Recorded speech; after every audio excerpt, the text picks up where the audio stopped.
Hey, this is the Bun Mom Life with me, Jessie, and my 3 buns, Rue, Linus, and Timo. You may know us from our Instagram account, Little Loppy Rue, and we're here to share with you our journey as a bun family.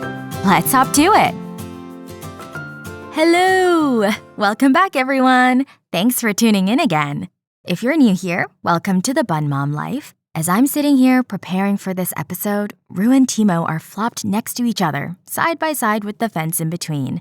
We really cannot wait for them to be bonded, and for us to finally get rid of all these fences. We're still waiting for Timo's health to be stable for a longer period of time before we attempt, because another hospitalization would likely mean undoing any bonding work that we have any progress on. So, hopefully one day soon. Thank you, everyone who listened to our episode last week about how we bonded Rue and Linus. We really hope you enjoyed it.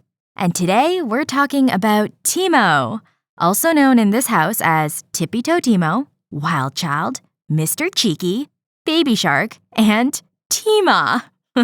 This boy has so many nicknames because he has such a personality. Can't wait to talk all about him.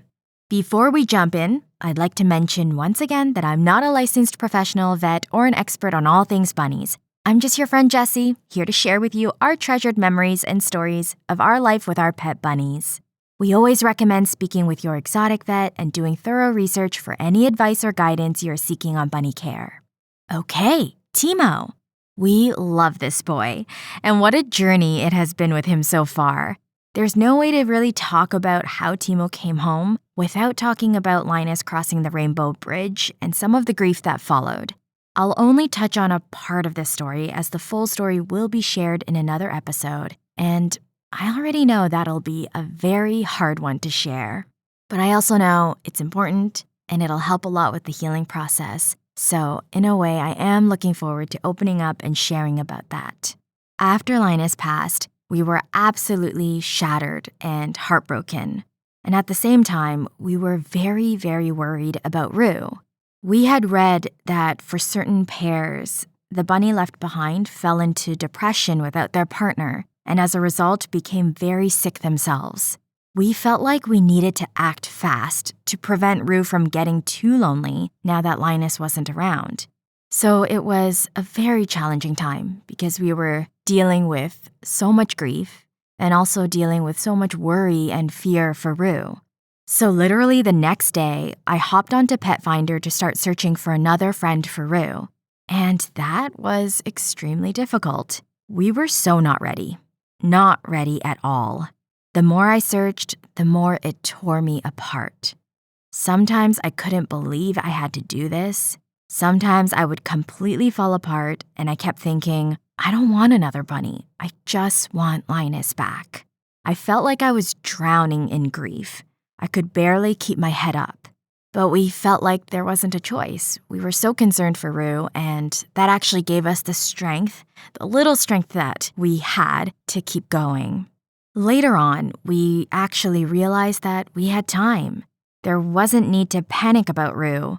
I don't know if this is true since we didn't look up the stats, but 2 vets told us that more often than not, the bunny left behind usually is able to cope and do well, especially if they've had a chance to say goodbye to their partner, which Rue did.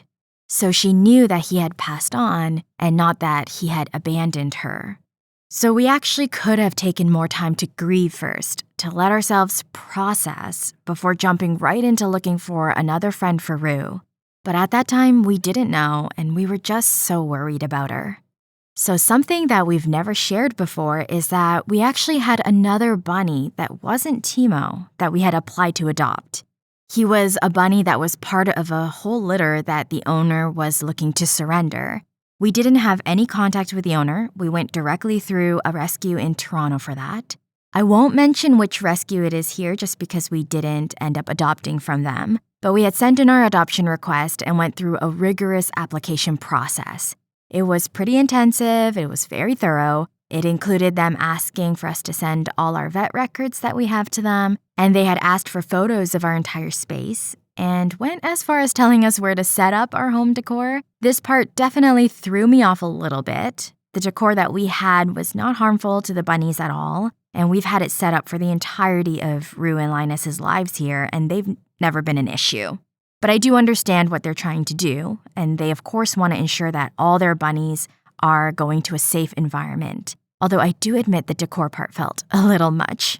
I guess when you're a rescue and you're getting tons of applications from people and some who may have not done their thorough research on proper bunny care, it makes sense to be extremely thorough in the process from the start, rather than having issues and higher chances of people surrendering their bunnies and putting them back into the rescue again. So I understand. We did get approved for adopting the bunny, and we passed all the tests. We even had this bunny's new space all set up and ready to go. This entire process took about a week, and during this time, we were closely monitoring Rue, and we realized that she was doing okay. She was better than okay. She was faring far better than Bun Dad and I were. She was eating well, she was still active, being her usual active self. We definitely saw signs that she missed Linus, but it wasn't impacting her health. And we made sure to give her tons of love and attention during this time. She was grieving in her own way, even if it didn't affect her eating habits and her activity levels, and we wanted to be there for her, just as she was there for us. And it wasn't easy. It wasn't easy seeing Rue without Linus. That was extremely difficult. But seeing Rue coping well was a huge relief, and we needed to see that. We needed to know that she was okay. It definitely helped. It's really interesting how the universe works, how God works. Knowing that Rue was coping well made the next thing that happened easier for us. We received an email from the rescue one day informing us that the owner who was looking to surrender her litter of bunnies suddenly backed out last minute. There was no reason given to the rescue, and they had no clue what changed on her end. So the adoption fell through. The rescue said that since our entire application was approved, they'd be happy to jump on a call to speak with us about the other rabbits that they had in foster care that were looking to be adopted. But I informed them that we were going to take a bit of a pause from this and wait. For us, this was a sign. Another sign on top of Rue doing well that God seemed to give us, to show us that we could take our time to process Linus's passing first, that we could take our time to grieve before jumping into bringing another bunny home. And we really desperately needed this time. So in the next few days, we stopped looking. We focused on Rue and ourselves first. That first month was the hardest month we've experienced, the first month without Linus. We focused on working through that grief. There wasn't a ton of time in between this and when we found Timo, but those couple of weeks in between were extremely helpful. We didn't feel the pressure and stress to actively look for another rabbit to adopt while we were grieving. We also weren't on our Instagram account much those days as we focused on coping. Many of you reached out during that month, checking in on us, sending us beautiful messages of support. And although we didn't always see them until much later, those messages really moved us, and we definitely felt all the love. We felt we weren't alone in our grief, and many of those messages moved us to tears. We're very grateful to all of you. Not too long after, as I mentioned, I opened up our Instagram account and saw a photo of a bunny on Tiny Paws Rabbit Rescue's account. And the image really surprised me because the bunny looked so much like Linus. We were never intending, by the way, to find a bunny that looked similar to Linus, but this one popped up on our feed and I immediately had that same feeling I had when we saw Linus's photo on the adoption page. It was that tugging feeling, being drawn to him. This bunny was also dumped like Linus, and he was left in a wild conservation area to fend for himself against predators, insects, and the heat wave, and without any food. It took the rescue volunteers several days to finally catch him using food that they put out to lure him in. This bunny was named Marshall by the volunteers, and he reminded us so much of Linus, in a good way. He made us think of Linus as a younger, smaller baby bun, and we couldn't help but think he was sent to us, just like Linus was. We often say that Angel Linus played a part in Timo coming home to us, and that he continues to tell little Timo all about us and Rue and what it's like living with us and the rules of the house. So I reached out to the rescue to inquire about him, They didn't have a lot of information on him, as is usually the case for strays. They just knew he was young, estimating him to be around 6 months to a year old at that time, and he was really small, only weighing 1.6 kilograms. He was still waiting for his first vet visit and a full examination to be done at that time, along with a neuter. The other thing we were told about him was that he was shy, but is very social and friendly once he warms up, which is true. And he loves his plush bunny that he would groom very often and snuggle with. The plush bunny was so much bigger than him. He was and is such a cutie. As usual, all of these photos and videos are going to be posted in our stories on our Instagram account, The Bun Mom Life, and we'll also share the photos that the rescue had sent to us at that time. We proceeded with filling out the adoption form, and the application process also included sending videos and photos of our home setup and information on which bonding process we intended to use. We got approved pretty quickly and paid the $130 adoption fee. Timo's neuter procedure was scheduled for July 13th, and we were scheduled to pick him up just a little over a week later on July 23rd. We were definitely really excited for Timo to come home, but at the same time, we were also really struggling with Linus's loss. It was still better than immediately after, and when we were working on the application for the first bunny we were planning to adopt, but the days were still full of heartbreak and grief, and it would take a few months before it felt like there was more breathing room in between the waves of grief. We were still very much heartbroken every minute during that time, and we desperately tried in so many ways to hold on to any piece of Linus, anything that we could.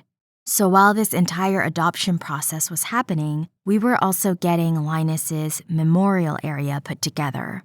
Details on this in a later episode.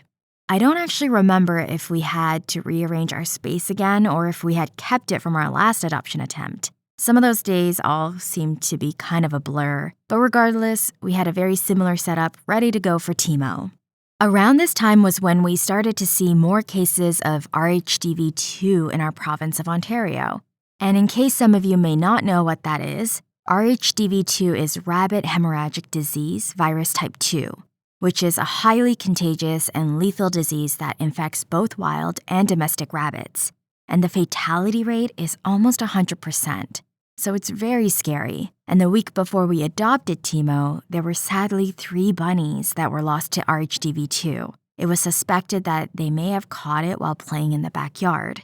And there was one case in Windsor as well. And Windsor is where the rescue is located. So the rescue took extra precautions and safety measures with their bunnies and put new protocols in place to protect all of them. Timo was being kept in a separate room away from the other bunnies, and he had his own hay bag and food to prevent any cross-contamination. All the blankets, litter boxes, and bowls at the rescue were washed with bleach as well. Thankfully, we now have a vaccine for it available here in Canada, and both Rue and Timo are vaccinated, and they got their annual shot this past year already. We still exercise a lot of caution when we're coming home from anywhere and have had contact with nature or other pets. On Saturday, July 23rd, 2022, we made the 4-hour drive to Windsor where the rescue was located to pick up Timo. He was such a small little fuzzball. He still had some baby or teenage fluff, however old he was at that time, and he had such an adorable little baby face. He had a very long ride ahead of him, and we were a little concerned about that, but partway through, he flopped down onto his belly and made himself very comfortable the rest of the ride. We have videos of this, of course. Now, why did we pick the name Timo? No other reason other than I love that name, and I felt it fit him. To me, it sounds like such a cute name, but that could just be me. Based on what I found on the internet, it's of German and Finnish origin and means honoring God. It's derived from the Greek name Timothy. So perhaps in Germany, the name is actually super buff and manly. I don't know, but to my ears, I love that it ends in O and it sounds really adorable to me. If you live in a place where the name Timo is common, let us know if it's a cutesy name or not. We're very curious to know. When Timo came home, we placed him in his space and gave him time to get familiar with his surroundings. And he was definitely very shy at first and would hide in the corner under a fake olive tree. But he was also super curious and did lots of exploring. And he'd definitely always come out for any fresh veggies that we gave him. He would take it and then sneak back into his little corner. We absolutely loved his fuzzy little face. His litter habits were almost perfect. He was still learning how to use his potty. And at the start, he was actually afraid of his new litter box. He didn't know what to do with it and was hesitant to jump into it. It's higher than the one he was given at the rescue.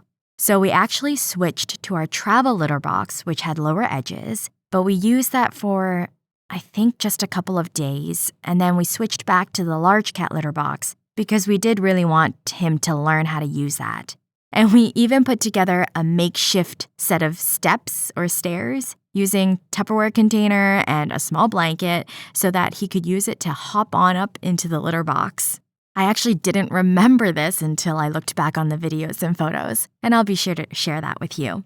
He eventually took the big jump from the floor into the litter box, realized it wasn't bad at all, and that was that. We could remove those Tupperware containers and he was good to go. On the second day of Timo coming home, we actually noticed a weird, mucusy-looking, rectangular substance on a couple of his poops. I initially wondered if they were pinworms, but they didn't look like them. Rue had pinworms before, so I had an idea of what those looked like. And I sent the photos of Timo's poops and the little mucusy thing to the rescue to ask if they had any idea what it was. And they said that it was likely a tapeworm. Unfortunately, those can be hard to detect in a fecal float, which the rescue did do when they brought him back and brought him to the vet. So we took Timo to the vet to get it checked out. Thankfully, it is something that's easily treatable, but they ran the tests and apparently there was no tapeworm detected. And he didn't shed any more of those mucusy-looking substances anymore after that, so I have no clue what it was. They did treat for it anyway, just in case. About a week later was when Timo suddenly wasn't feeling well and fell into stasis. He was low energy, he seemed to be in a lot of pain, and he wasn't eating or drinking water. I remember the fear that set in that day. I had called the rescue right away to ask for help because it was late in the night and none of the vets were opened. I apologized for calling so late and asked if they could provide any assistance. We gave Timo some gas drops that we had on hand, and we tried gently massaging his belly as was suggested by the rescue, but his behavior didn't improve. And we had no idea what caused this. The next morning, we called the vet right away and took him in for an emergency visit. We had to drive to another vet that was further away from our usual primary vet for Rue and Linus because they didn't have any availability. And at that time, they didn't have emergency hours. Timo ended up being hospitalized for 4 days. It felt like a brutal wrench in our hearts going through a hospitalization after Linus. The vet ran several tests, including blood work, urinalysis, radiographs of his chest and abdomen, and an E. caniculi PCR test on urine. And a few things they found were elevated kidney levels, he had corneal ulcers in both eyes, and dental elongation. Although they couldn't pinpoint the exact cause of his episode, the vet had theorized that Timo likely has chronic issues that may need to be addressed for the rest of his life. After the 4 days, he was sent home with medication and critical care. This would be the start of his regular and frequent stasis episodes and hospitalizations. We're still trying to figure out the root cause, and Timo's primary vet has been absolutely incredible with caring for him.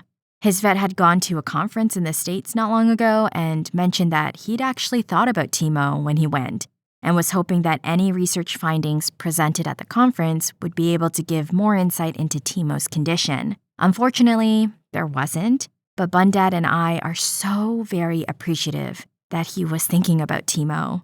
It means a lot to us to have found a bunny doctor who is so invested in Timo's well-being. This first unwell episode with Timo was terribly difficult because of how soon after Linus's passing it happened. I remember the morning after he came home, going to our kitchen counter where all of the syringes and medication were. And as I was preparing the critical care for Timo, I completely broke down and fell to the floor crying. I couldn't believe this was happening again.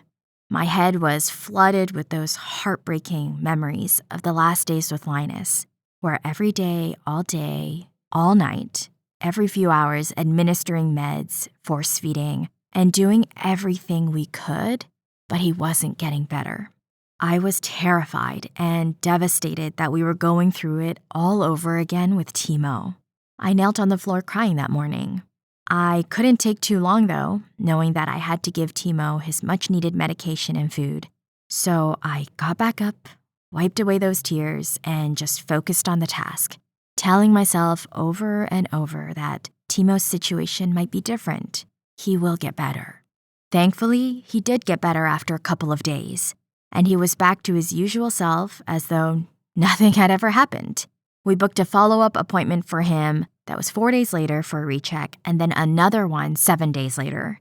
We also scheduled a dental procedure once he was all better, because that typically requires the bunny to go under anesthesia, which would be very risky for a bunny that isn't in optimal health condition. The vet confirmed his vitals were all stable, they were looking good, and we were so relieved. As some of you already know, Timo's episodes have been, unfortunately, very regular, and we're still trying to pinpoint exactly what is causing them. But he is a little warrior bun, and this boy fights so hard each time. In between these episodes, he is so happy and so high energy that we know he wants to live. And we will keep fighting for him and with him for as long as he is fighting. Hopefully we'll find out the cause soon, and hopefully it's something that we can treat or stay on top of, because we want many, many, many, many more years with Timo. And we want to see him bonded with Rue and be besties together. Timo's unstable health is really the main reason we haven't attempted bonding them again after the first couple of times. Each time we tried, shortly after he'd have an episode of being sick and need to be hospitalized again. We don't know if the bonding contributed to that, but just in case, we don't want the stress of bonding to cause any of his health issues to flare up. And also, if he continues to need to be hospitalized and Rue and him are bonded, we worry that the hospitalization will break the bond and we'd need to start all over again. So for now, we're going to hold off until he goes for an extended period of time without any issues. And when we move into our new home and have all the neutral space to work with, it'll make things a lot easier too. Because we had such a strong feeling that Timo was sent to us by our angel Linus and God, having Timo definitely helped in those days. We still grieved so much for Linus, but Timo also put many smiles on our faces and made us laugh a lot. With him and Rue, we were able to still have moments of light and happiness and sweetness in our day, despite the heaviness in our hearts from losing Linus. It's so interesting how complex our feelings can be, how we can feel both deep sorrow and still feel joy at the same time, how we can cry for what we've lost but still smile for what we have in front of us. We rarely feel just one thing. I always think about how I, every day, desperately wish Linus was still here, but I'm also so thankful and grateful that we have Timo too. The human heart is a beautiful and complex thing. Bitterness and sweetness can both exist together in us, hence why we have the word bittersweet. We have never once felt that Timo was a replacement for Linus. We have never even felt that Rue would feel that way. Bunnies have such amazing memory, so in my heart, I have no doubt she will always remember her soulmate Linus, her very first bestie. And we've never had issues of comparing Timo and Linus in a negative way. Some of our friends were worried about that because they worried that since Timo looked so much like Linus, that we would get caught up in comparing one with the other, and perhaps that would make us sad or upset if Timo wasn't like Linus or was like Linus in certain ways. But that really hasn't been the case for us. We compare Timo and Linus just the same way we do Rue and Linus, in adoration of their unique personalities, totally captivated by how unique each one of them are. We'd say things like, oh, if this happened, Rue would totally do this, and Linus would probably react like this, and Timo would for sure be like this.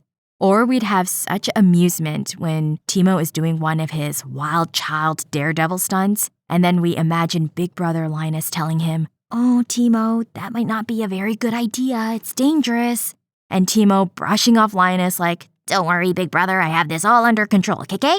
And then Rue would be off to the side, rolling her eyes. It truly gives us joy being able to talk about all of them in the same space and think about how they'd interact if the three of them were together. I really look forward to that day when we're all reunited again. The other day, I wrote another letter to Linus when the waves of grief were hitting hard again, and I told him how excited I was to be in heaven with him, for all of us to be reunited, to see him binking with Rue and doting on her again, and to see him being affectionately tackled by Timo, and for all three of them to be running around us in a perfect place where we never have to experience loss or grief ever again. I don't just believe this. In my heart, I know this day will come. And in the meantime, I know Linus is being very well taken care of. He's waiting for us, but he's also happy and healthy. So Linus is still very much involved in all of our lives and is probably always checking in on Rue and his little brother Timo. I apologize, by the way, if you can hear some of the renovation work that's happening in another unit upstairs. I don't know if you can catch that, but if you can, I'm very sorry. In just a short period of time, we already got to know Timo very well. He has such a personality. He's super cuddly and affectionate. He loves pets, just like his big brother Linus. Even while eating, if he gets pets, he'll immediately sink into the ground. He loves cuddles.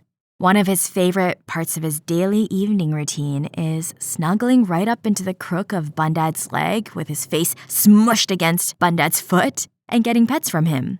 He also loves foot pets, as in being pet with Bun Parent's feet. He's so funny. He's super hyper, especially when it's time for breakfast, pellets, veggie snacks, and forage time. Timo does this thing where he'll have bursts of high speed, like when sprinters do a 100-meter dash, and at the whistle they just shoot off like a rocket. That's Timo. Timo is also the only one of our three bunnies who grunts when he's excited. He'll grunt like a little piggy whenever he's super excited for anything. So we get a little grunting, high-speed, sprinting rocket just bursting around all over us. While recording this, not only is there renovation sounds above us and the drilling, but Rue has decided to make lots of noise by scratching and digging at the ground. So lots of pauses in today's recording. So Timo also loves to stand on his tippy toes, hence why his first nickname we gave him was Tippy Toe Timo. He always stands right up onto the tips of his toes whenever he knows something yummy is coming. This has also caused multiple incidents of him slipping and falling off the couch when he tippy-toed way too close to the edge. But he also lands on his feet, and as soon as he lands, not even a millisecond passes before he's flying like a rocket again towards us. When we used to have him in the enclosure in the living room, Timo would always plot to escape. Actually, I don't know if he ever really put a lot of thought and plotting into it. I feel like he just went for it whenever the thought passed his mind. We found him a couple of times where he managed to jump up onto the edge of the fence that was against the wall, just perch there, trying to squeeze through and escape. Even though he had free roam time every single day and his enclosure was large, it really wasn't enough for him. Although he was just an itty-bitty little boy, his personality demanded that he needed much more space.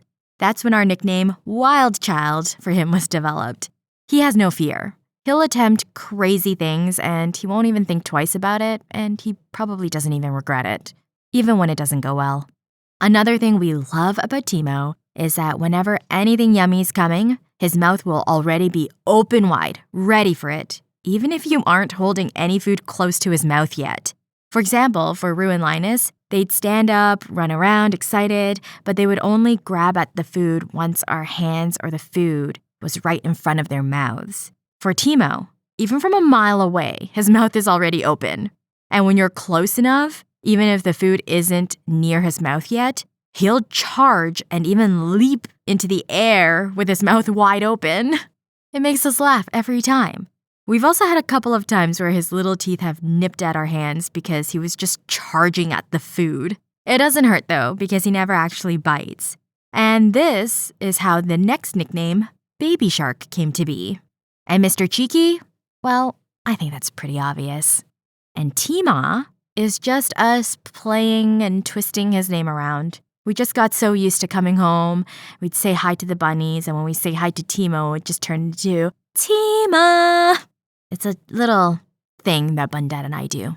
I know, sometimes we're weird. We love little Timo so much, and we feel very blessed he's here with us. In so many ways, he reminds us of Linus. In so many ways, we feel Linus's presence through him. And we're just so grateful that despite all his health challenges, he's still here, and we're able to give him the care that he needs. He brings so much joy and laughter to our home. In a later episode, we'll share more about Timo and Rue and their dynamic, about the previous bonding attempts that we had, and more about Timo's hospitalizations in lots of detail, and other stories that we just don't have the time to share in today's episode. We hope you loved hearing about Timo. Thank you so much for taking the time to listen. And as usual, if you have anything you'd like to share or questions about today's episode, we would love to hear from you. Leave a comment or send us a DM on our Instagram or email us. And a reminder that all the photos and videos from today's episode will be shared in our stories and also saved in the highlights so you can view them at any time. And finally, we'd like to end with reminding all of you of one other thing. You are loved and you are cherished. Have a wonderful rest of the day or evening wherever you are. Our bunnies send you lots of boops, and we'll see you in 2 weeks. Bye!